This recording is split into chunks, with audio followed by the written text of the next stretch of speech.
Journalist కావాలంటే సామాజిక స్పృహ ఉండాలి. సమాజం గురించి కొంత అవగాహన ఉంటే జర్నలిస్ట్ అవుతారు.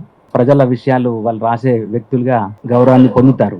కానీ కవి కావాలంటే కొంత సాధన జరగాలి. కవి కావడం వల్ల ఏమవుతుందంటే ప్రజలకు తమ గురించి తమకు తెలుస్తుంది.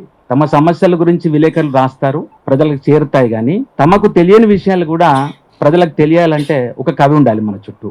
ఆ కవి మీరు పులులా మేకలా అన్న విషయాన్ని చెప్తూ ఉంటాడు. ఆ విషయం మనకు తెలిస్తే మనము మేకలమా పులులమా అన్న విషయం ఆలోచించుకుంటూ మళ్ళీ మనం ఇంటి దాకా వెళ్ళగలము.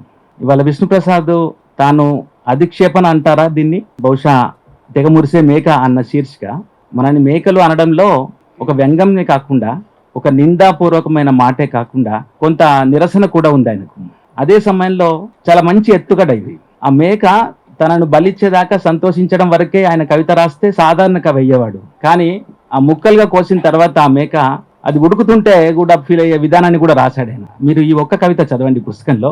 ఈ మొత్తం పుస్తకంలో ఈ ఒక్క కవిత వస్తురీత్యా శైలి రీత్యా చాలా విభిన్నమైనటువంటి కవిత.